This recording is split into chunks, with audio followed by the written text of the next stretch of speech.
Dari padang pasir Taklamakan, saya meneruskan pengembaraan merentasi sebuah bandar purba Uighur yang pernah menjadi salah satu pusat perhentian strategik laluan sutera menghubungkan China dengan benua barat.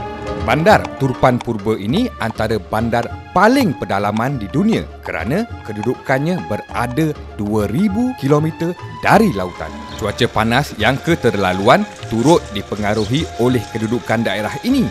Terletak di bawah paras laut yang kedua terendah di dunia selepas Laut Mati di Jordan. Kerana itu, ia pernah digelar bumi berapi. Jika itulah realitinya, bagaimana mungkin masyarakat Uighur mampu membina peradaban dan tamadun bandar di permukaan gersang ini? Jawapannya tersembunyi di bawahnya. Sistem pengairan dikenali sebagai KARES, antara projek paling lasak di dunia, membina sistem saliran bawah tanah sejauh 5,000 km. Sumber air yang terlindung dari paras bumi ini bukan tercipta secara semula jadi di bumi gersang ini. Sebaliknya, ia adalah hasil kemahiran penduduk purba Uighur 2,000 tahun dahulu mencipta laluan air bawah tanah dari sumber salji dari pergunungan sekitarnya. Tanpa sistem pengairan buatan manusia di bumi gersang ini, perjalanan merentas laluan darat sutera ke dunia barat mungkin terkandas separuh jalan. Di sudut tertentu, permukaan laluan air digali bagi kemudahan orang ramai menyempurnakan keperluan harian. Pedagang zaman silam tiada pilihan kecuali meredah kawasan di sini demi untuk membawa dagangan mereka ke benua barat. Jangan terkejut, dari laluan gua bawah tanah, saya keluar ke permukaan kebun anggur yang subur di satu sudut pinggir Gurun Taklamakan. Sistem pengairan yang tercipta di sini merubah pinggir Gurun Taklamakan menjadi kawasan hijau, menghasilkan buah anggur kismis antara yang terbaik di dunia. Tetapi, pedagang rempah dan sutera zaman silam terpaksa bersilih ganti mengharungi cabaran merentas daerah ini. Selepas padang pasir dan lembah hijau ditempuh, karavan rempah zaman silam turut berhadapan dengan cabaran seterusnya, meredah daerah pergunungan untuk meneruskan perjalanan ke benua bahagian barat. Di sebalik keperitan meredah ketinggian, ada resam penghidupan yang memberi kelegaan kepada pengembara. Kerana sumber makanan di tengah perjalanan terdapat banyak di sini. Cuaca di pergunungan ini jauh berbeza dari kawasan padang pasir di bawahnya.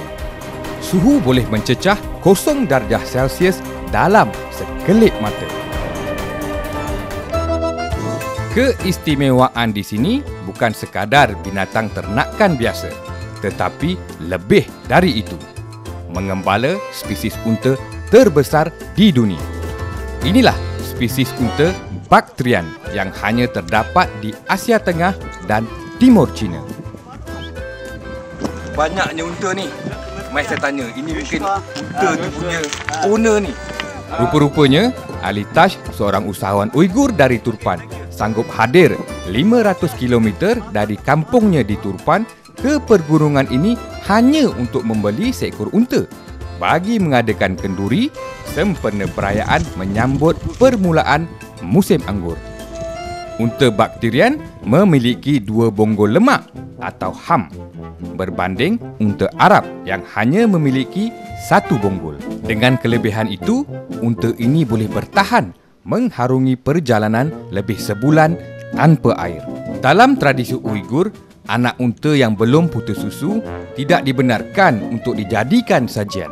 Ternakan unta Baktrian di sini kebanyakannya diuruskan oleh orang Kazak yang masih mengamalkan hidup nomad. Spesies inilah menjadi sandaran pengangkutan rempah dan sutera yang utama dari Timur China ke Timur Tengah di zaman silam. Inilah gaya urusan tawar-menawar yang penuh dramatik.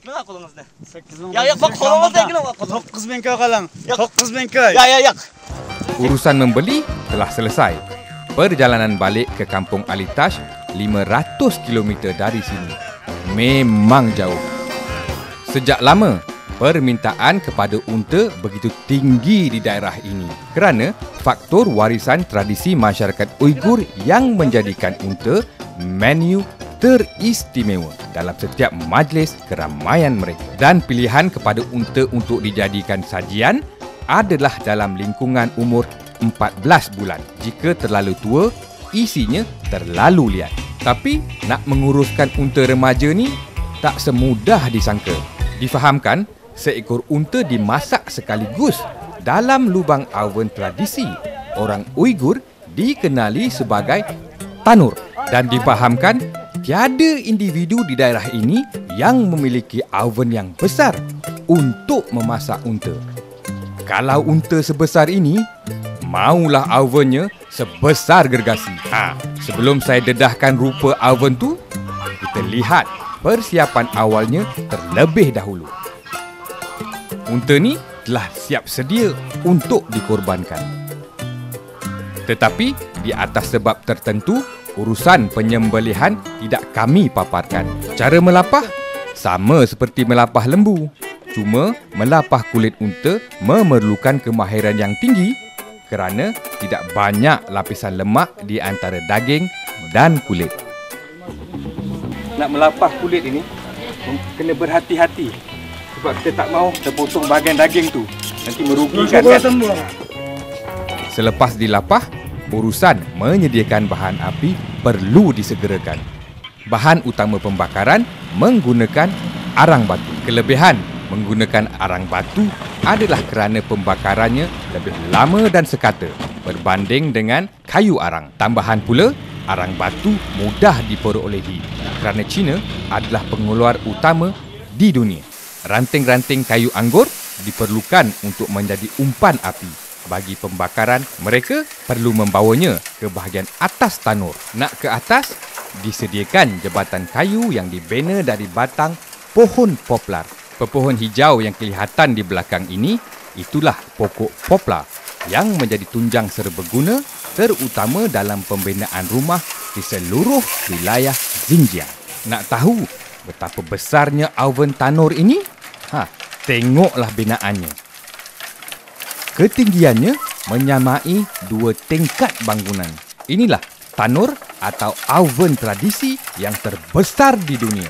Khusus untuk memasak unta, tiada seumpamanya di dunia lain.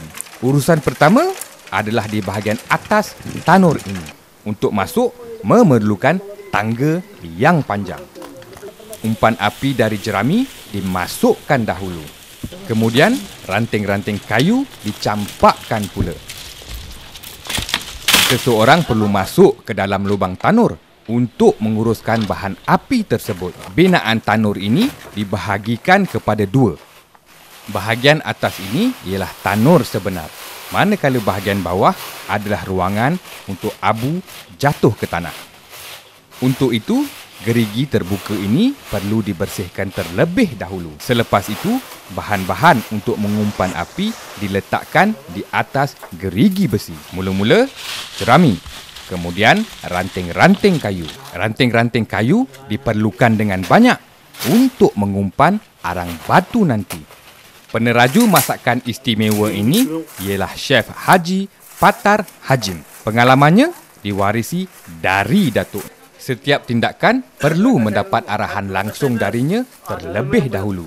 Arahan itu ialah memasukkan arang batu ke dalam lubang. Kaedah memasak unta cara ini telah dipraktikkan oleh masyarakat Uighur di Turfan sejak ratusan tahun lalu. Binaan ini dibaik pulih secara gotong royong dari masa ke semasa untuk memenuhi kelangsungan tradisi memasak gaya Uighur. Arang batu akan disusun rapat di atas ranting untuk memudahkan pembakaran. Sekarang, bahan api sudah siap diuruskan. Arahan supaya petugas ini naik ke atas.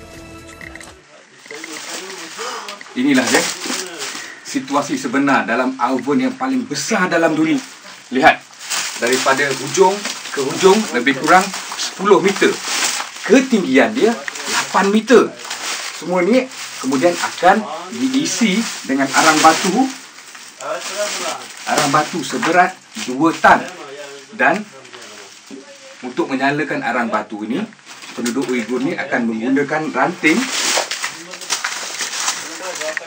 ranting daripada pohon anggur yang telah dikeringkan. Oven ini kemudian arang batu ni kemudian akan dibakar selama 5 jam untuk memanaskan dia. Bahan api tidak dinyalakan di bahagian atas tanur. Sebaliknya, ia dilakukan di bahagian bawah. Inilah bahagian bawah tanur yang dibuat pintu ke ruangan tengah untuk tindakan membakar bahan api tadi. Kaedah ini sama je dengan konsep dapur tanah kita. Jerami dibakar untuk menyalakan bahan api yang terlindung di sebalik gerigi besi di atas. Inilah kaedah pembakaran tanur terbesar di dunia. Ia akan dibiarkan selama 2 jam untuk pembakaran arang batu menjadi haba. Sementara menunggu, urusan berikutnya ialah membawa unta yang telah dilapah kulitnya ke puncak tanur.